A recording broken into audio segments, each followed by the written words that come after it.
Assalamualaikum warahmatullahi wabarakatuh. Perkenalkan, nama saya Muhammad Ridho Anugrah dengan NIM L1A120001.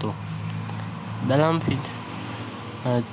video ini saya akan menjelaskan tentang statistika para non-parametrik dengan dosen pengampu Dr. Pors Bambang Irawan, MSc IPU. Langsung saja kita memulai materi statistika non-parametrik bagian 1. Parameter. Berdasarkan parameter yang ada di statistik didapat dibagi dua, yaitu statistik parametrik dan statistik non-parametrik. Statistik parametrik berhubungan dengan inferensi statistik yang membahas parameter populasi, jenis data, interval atau rasio, distribusi data normal atau mendekati normal. Statistik non-parametrik adalah inferensi statistik tidak membahas parameter populasi, jenis data nominal atau ordinal, distribusi data yang tidak diketahui atau tidak normal. Nominal menurut namanya saja, contoh dari partai PAN, PDI, PKS, dan Golkar. Jika ordinal berdasarkan urutan peringkat, misalnya memuaskan, sedang, hingga buruk. Pengujian statistika non-parametrik dilakukan dengan syarat: 1. Data nominal, ada atau tidak, mati atau hidup, dan lain-lain. 2. Data ordinal, agak sakit atau sembuh, sangat setuju, tidak setuju, dan lain-lain. 3. Data interval dan rasio tidak normal. Tidak semua distribusi sampel sama dengan distribusi statistik. Hanya beberapa bagian yang memiliki kesamaan antara distribusi sampel dan distribusi populasi.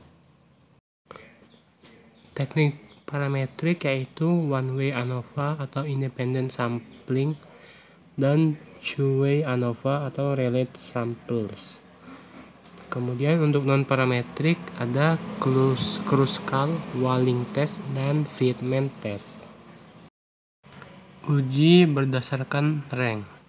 Uji rank bertanda Wilcoxon, uji Mann-Whitney, ANOVA Kruskal, Wallis, kemudian ANOVA Friedman atau RAK.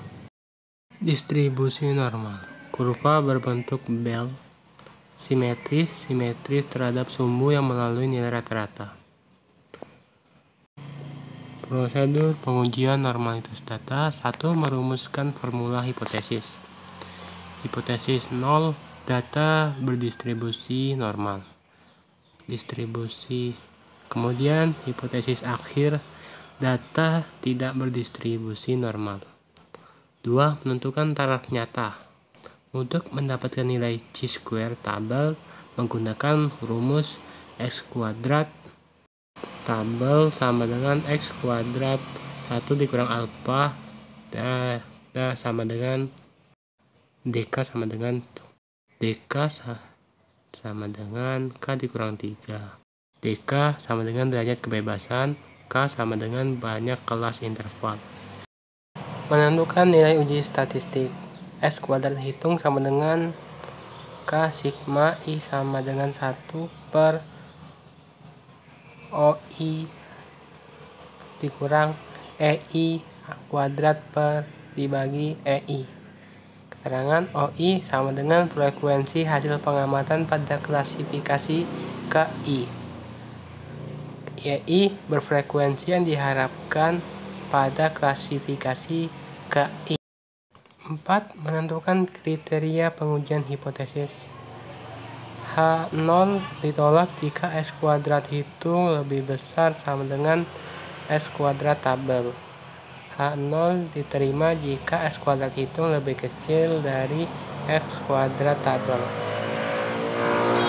Kemudian kelima, memberikan kesimpulan.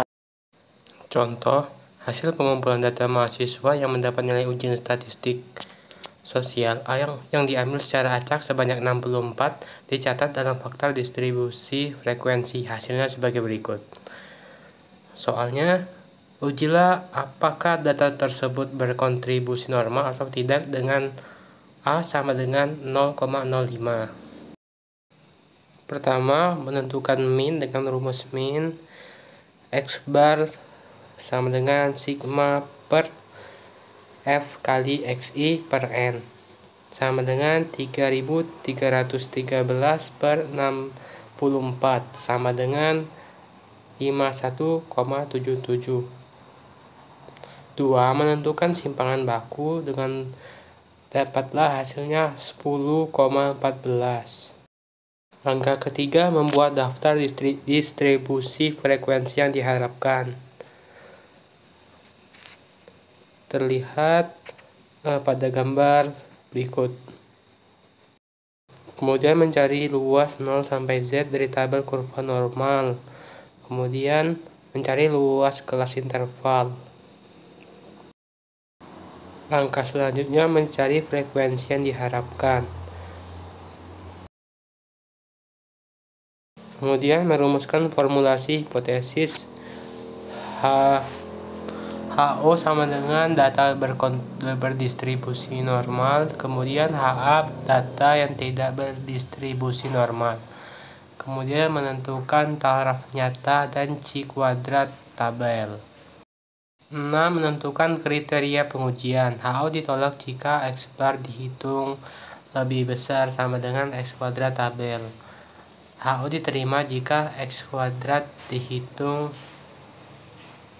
lebih kecil dari X kuadrat tabel. Didapatlah hasil C kuadrat hitung sama dengan 3,67. Kesimpulan, karena C kuadrat hitung sama dengan 3,67 lebih kecil dari 9,49 sama dengan C kuadrat, maka HO gagal, ditolak. Jadi data tersebut berdistribusi normal untuk taraf nyata 5%.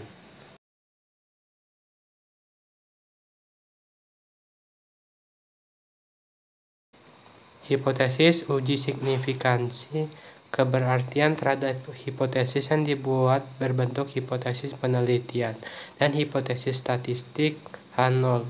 Hipotesis bisa terarah, bisa juga tidak terarah. Akibat dari adanya HO, maka akan ada HA, hipotesis alternatif, yakni proses yang akan diterima seandainya HO ditolak. Hipotesis penelitian terarah, contohnya terarah siswa yang belajar bahasa lebih serius daripada siswa yang belajar IPS. Jika tidak terarah, ada perbedaan antara keseriusan siswa antara yang belajar bahasa dengan yang belajar IPS. Hipotesis 0, siswa yang belajar bahasa tidak menunjukkan kelebihan keseriusan daripada yang belajar IPS. H0 B lebih kecil I, HA B lebih besar I. Yang tidak terarah, tidak terdapat perbedaan keseriusan belajar siswa antara bahasa dan IPS. HO B sama dengan I, HA B tidak sama dengan I.